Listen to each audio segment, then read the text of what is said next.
तो आपका next chapter है बीजीय व्यंजक, जिसमें कि कुछ बातें क्लास 6 में पढ़ा गया था आपके द्वारा। क्लास 6 में एक चैप्टर था अंक गणित करके, उसी में बीजीय व्यंजक थोड़ा सा आपको पढ़ाया गया था। तो आप लोग पिछले साल क्लास 6 में रहे होंगे, लेकिन पिछले साल लॉकडाउन था तो आप लोग का स्टडी बहुत ज़्यादा हैम्पर हुआ उससे। तो मैं ये मान के चलता हूँ कि आपको बीजीय व्यंजक में कुछ भी नहीं आता है और मैं स्क्रैच से शुरू करूँगा, यानी कि 0 से शुरू करूँगा। तो आप लोग को भी बहुत अच्छे से ध्यान देना, हर एक जो भी पढ़ाने जा रहा हूँ इस पर अच्छे से ध्यान देना, बहुत कुछ समझ में आएगा। ठीक है, तो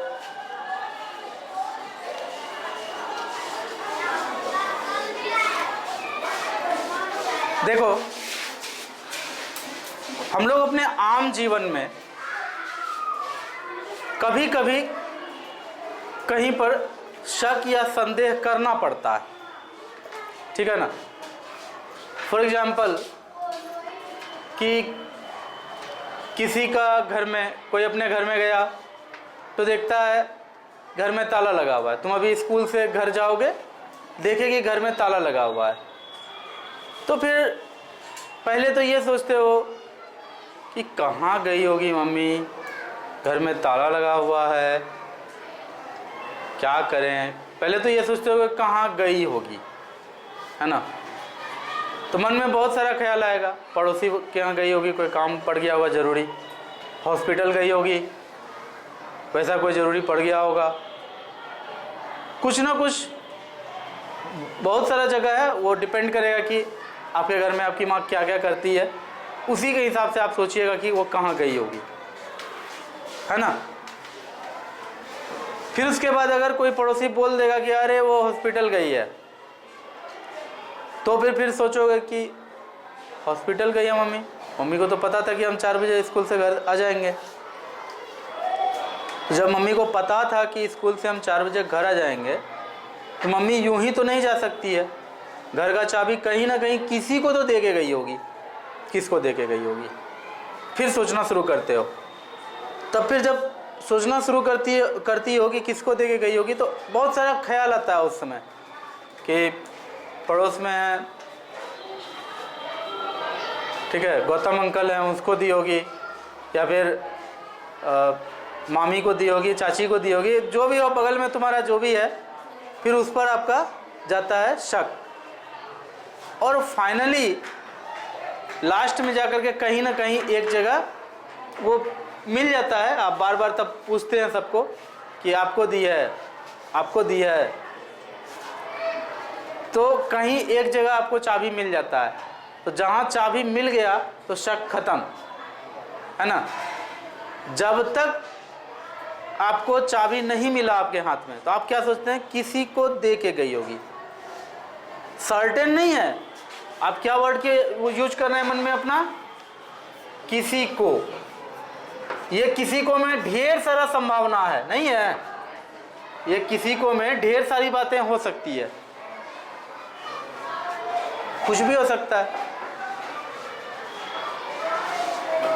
किसी को दे के गई है, तो ये किसी को कुछ भी हो सकता है। यहाँ पर जब तक क्लियर पता नहीं चलता है ना कि किसको दे के गई है चाबी, जब तक आपके हाथ में ना आ जाए, तब तक श्योर नहीं हो पाता है कि एक्चुअली कौन है, एक्चुअली चाबी किसके पास है, ये बात श्योर नहीं हो पाता है।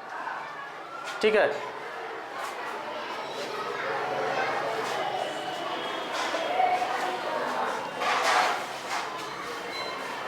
ध्यान से देखो, मैथ में भी ऐसा कुछ होता है। जब तक आप किसी को सोच रहे थे तब तक मन में ढेर सारा ख्याल था, जैसे ही चाबी मिल गया तो ये फिक्स हो गया कि हाँ माँ इसी को दे के गई थी। अब तो चाबी मिल ही गया, तो अब क्या शक का तो कोई बात ही नहीं रहा। ठीक है ना, क्लियर हो गया कि माँ जो है वो सरला चाची को, मान लो सरला चाची मतलब बगल में रहती है, सरला चाची को चाबी दे के गई थी। जब सरला चाची से चाबी हाथ में आ गया, अब तो ढेर सारा संभावना खत्म हो गया ना। अब तो सरला चाची फिक्स हो गई, वो बदलने वाली बात तो है नहीं, क्योंकि चाबी उनसे मिल गया है। लेकिन जब तक चाबी नहीं मिला था तो मन में अलग अलग आदमी आ रहा था, लेकिन कोई भी श्योर होकर नहीं रह रहा था, बार बार बदल रहा था आदमी। मन में आता था अरे इसको दी होगी, नहीं उसको कैसे देगी, वो तो कभी घर में रहता है कभी नहीं रहता है, ठीक है ना। फिर सोचो उसको दी होगी, अरे उसको कैसे दे सकती है, वो तो चोर है, कहीं घर में चोरी कर लेगा। इस तरह से ढेर सारा चीज़ मन में आता है अपना, ठीक है ना। तो फाइनली जब तक नहीं सोच पाते हैं ना कि फाइनल जो एक डिसीजन नहीं ले पाते हैं, तब तक बार बार चेंज हो रहा होता है नाम। इसको दी होगी, नहीं नहीं, इसको दी होगी, नहीं नहीं, तो बार बार चेंज होता है, ठीक है ना। बार बार क्या होता है, चेंज होता है। चेंज को इंग्लिश में एक और नाम कहा जाता है वैरी। बार बार वैरी करता है, बार बार नाम चेंज होता है, बार बार नाम वैरी करता है। ध्यान से सुनना ये बात, अभी यही गणित का बहुत इंपॉर्टेंट कंसेप्ट आ जाएगा। जब तक आपके मन में वैरी कर रहा है ना कि चाबी किसके पास है, तो चाबी के बारे में आप यही सोचेंगे किसी को, तो तब तक आपके मन में वेरिएबल चल रहा है, तब तक आपके मन में वेरिएबल चल रहा है, वेरी कर रहा है, बार बार नाम वेरी कर रहा है, मतलब चेंज कर रहा है। अरे लुक मतलब भी देखना होता है, सी मतलब भी देखना होता है, तो दो वर्ड का एक मीनिंग हो सकता है ना। तो वही बोले चेंज मतलब भी बदलना होता है, वेरी मतलब भी बदलना होता है। तो आपके मन में वेरी कर रहा है नाम, अरे ये नाम नहीं, इसको नहीं दी होगी, इसको दी होगी, इसको नहीं दी होगी, इसको दी होगी। बार बार जो वेरी कर रहा है ना, जब तक आपके मन में चाबी किसको दी ये बात वेरी कर रहा है, तब तक आपके मन में क्या है, वेरिएबल है। आप जिसके भी बारे में सोचते हैं वो वेरिएबल है, फिक्स नहीं हुआ है कि इसी को दी होगी।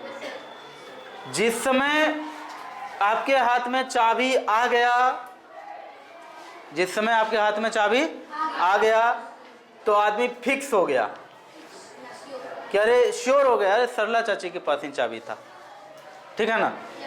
तो जब श्योर हो गए ना हम लोग कि फिक्स हो गए ना कि चाबी यहीं था, तो फिक्स का एक और इंग्लिश होता है, उसका वो होता है कांस्टेंट। क्या होता है, कांस्टेंट। जो चीज़ फिक्स होता है उसको कांस्टेंट कहा जाता है, जो चीज़ नहीं बदलता है उसको कांस्टेंट कहा जाता है, जो बदलता है उसको वेरिएबल कहा जाता है। अरे ये बात समझ में, जैसे ही फिक्स हो गया कि सरला चाची के पास चाबी मिल गया, इसका मतलब सरला चाची कांस्टेंट हो गई। माँ ने चाबी किसको दी थी, सरला चाची को दी थी, कांस्टेंट। अब सरला चाची के नाम से दूसरा नाम का संभावना का कोई चांस ही नहीं है, कोई भी दूसरा नाम अब नहीं सोचा जा सकता है, फिक्स हो गया ना। कांस्टेंट, सरला चाची कांस्टेंट, चाबी उन्हीं के पास था। कोई दिक्कत है इसमें, समझ गए। तो गणित में भी बहुत सारा सवाल ऐसा होता है जहाँ पर हम लोगों को कई बार अंदाज़ा लगाना पड़ता है, कई बार असली संख्या पता नहीं होता है, और वहाँ पर तब हम लोग, लेकिन गणित का संक्रिया भी करना है, जोड़ घटा गुणा भाग करना है, जोड़ घटा गुणा भाग करना है, लेकिन संख्या नहीं पता है, ठीक है। जैसे कि मोहन के पास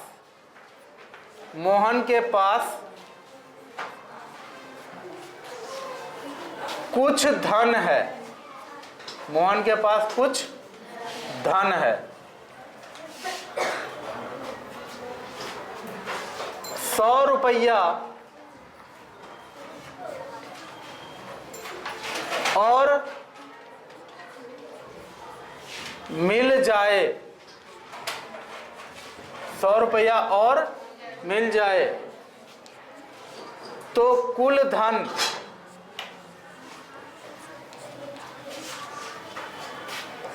500 रुपया हो जाएगा। मुझे पता है ये क्वेश्चन मैंने जैसे ही लिखा है आप में से बहुतों ने सोच भी लिया होगा कि एक्चुअली मोहन के पास कितना रुपया है। सवाल यहाँ ये नहीं है कि मोहन के पास कितना रुपया है, सवाल यहाँ ये है कि ऐसी स्थिति को अगर बोले कि गणित के रूप में दर्शाइए तो कैसे दर्शाएंगे? समझ रहे हो बात को? बात तो मैथमेटिकल है, तो मैथमेटिक्स में लिखते भी आना चाहिए। अब देखो यहाँ मोहन के पास कुछ धन है, ये कुछ धन है, ये क्लियर नहीं कर रहा है कि कितना धन है, एग्जैक्ट तो नहीं बता रहा। और देखो कुछ वाला बात जैसे ही आया वहीं पर बात शुरू हो गया चेंज वाला, वेरी होने लगा ना। कुछ में तो कुछ भी हो सकता है, 1000, 2000, 5000, 150 जो भी हो सकता है, कुछ भी हो सकता है। तो कुछ में तो बहुत सारा बात होता है, इसलिए कुछ का मतलब ही होता है जो वेरी करता रहे, है ना। तो ऐसी स्थिति में हम लोग क्या करते हैं, मान लो कि बाकी चीज तो पता है कि 100 रुपया और उसको मिलेगा कहीं से, तो 500 रुपया हो जाएगा। मतलब कि उसके पास है कुछ धन, कुछ धन जो क्वेश्चन में दिया है वही लिख रहे हैं, कुछ धन है। इसमें कितना और उसको मिल जाएगा? अगर 100 रुपया और मिल जाए, मतलब प्लस हो जाए, 100 रुपया और प्लस हो जाए। मिल जाएगा मतलब क्या है? प्लस हो जाए। कुछ धन में जुट जाएगा जाकर के 100 रुपया, तो कितना मिल जाएगा तब जाकर के? 500 रुपया। अभी तो यहाँ कुछ धन लिखे हैं, लेकिन गणित का अपना एक पैटर्न है, काम करने का, सोचने का एक पैटर्न है।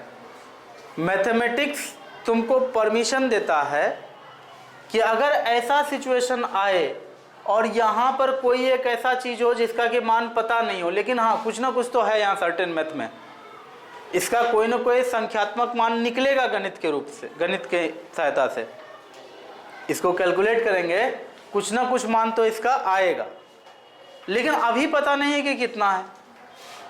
ऐसी स्थिति में मैथमेटिक्स आपको परमिशन देता है कि आप यहाँ पर शब्दों में कुछ ना लिख करके, कुछ धन के जगह पर आप यहाँ अंग्रेजी का कोई अक्षर यूज कर लीजिए।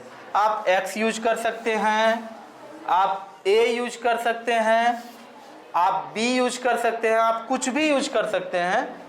ये पूरा का पूरा नहीं लिखना है, कुछ एक लिखना है, क्योंकि देखो इससे क्या होता है, एक तो शॉर्ट हो जाता है लिखना, और इस पर क्या है कि सबका सहमति बना हुआ है कि ऐसा ही करना है। और दूसरी बात ये कि ये एक ऐसा पैटर्न है जो दुनिया में सब आदमी जानता है कि ऐसा होता है ना।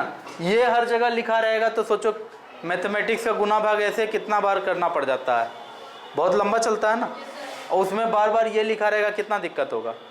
यहाँ तो कुछ धन है, कभी रहेगा कि राम ने श्याम से कुछ धन लिया था, तो लिखते रहोगे राम ने श्याम से कुछ धन लिया था जोड़ 100 बराबर 500, इतना लंबा लिखते रहोगे।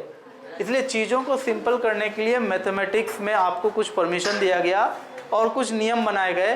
नियम यह है कि अंग्रेजी का कोई भी लेटर आप ले लें, उसको आप अज्ञात संख्या के जगह रख करके, जो संख्या के बारे में पता नहीं है उसके जगह रख करके आप उसमें गणित का इस्तेमाल कर लीजिए। ठीक है, तो यहाँ b माने थे, कुछ भी मान सकते हैं, x भी मान सकते थे, a मान सकते थे, अपनी मर्जी है ना। लेकिन हाँ, अगर तुमसे क्वेश्चन में ही कुछ ABCD कुछ लिख के दे दिया पहले से, तो फिर उसको अपने मन से मत चेंज करना। आप जो भी मानेंगे एक ही बार मानेंगे, फिर मत बदलिएगा। बोले सर कुछ भी मान सकते हैं ना, तो इस बार भी माने, अगले बार x लिख देंगे, हो जाएगा? नहीं होगा।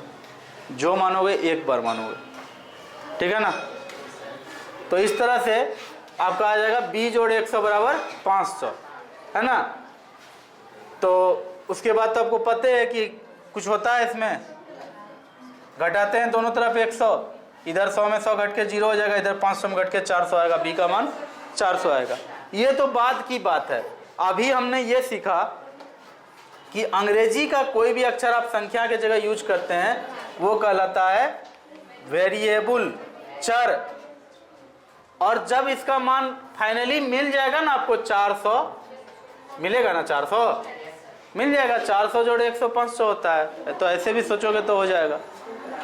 तो जब फाइनली मिल जाएगा कि b का मान 400 है, अब 400 मिल गया ना, ये होगा कांस्टेंट, ये होगा कांस्टेंट, इसको हिंदी में कहा जाता है अचर। ठीक है। वेरिएबल वेरी करता है, इसका मान बार बार चेंज होने का संभावना रहता है जब तक कि मान फिक्स ना हो जाए। ठीक उसी तरह चाबी मम्मी ने किसको दिया था ये सोचते रहो बैठ करके, है ना। लेकिन जब पता चल गया कि चाबी जिस फलाने को दिया था, मतलब एक नाम बोले थे कोई, हाँ सरला आंटी को चाबी मिला था, तो सरला आंटी जैसे ही पता चल गया सरला आंटी को चाबी मिला था तो सरला आंटी हो गई कांस्टेंट, अब थोड़े ना चेंज होगी। हाँ, चर और अचर को ऐसे भी याद रखो, जो चरते रहता है वो चर है, अचर मतलब पेड़ जो चरता नहीं है।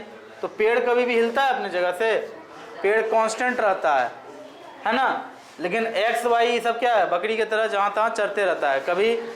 कभी एक्स का मान 5 निकल जाएगा, कभी एक्स का मान 50 निकल जाएगा, कभी एक्स का मान 400 निकल जाएगा, ठीक है ना। तो जिस तरह से ये सब जो संकेत है 1 2 3 5 6 7, इन सब का मान कभी नहीं बदलेगा। ये ऐसा संकेत है कि इसका मान हमेशा 6 संख्या ही रहेगा, है ना। लेकिन इसका मान क्वेश्चन के हिसाब से हर बार अलग अलग निकलता है, इसलिए इसका नाम क्या रखा गया है, चर, और इसका नाम क्या रखा गया है, अचर। ये 2 चीज़ अच्छे से आज पढ़ के आपको आना है, आगे का काम कल करेंगे। Thank you so much, class over.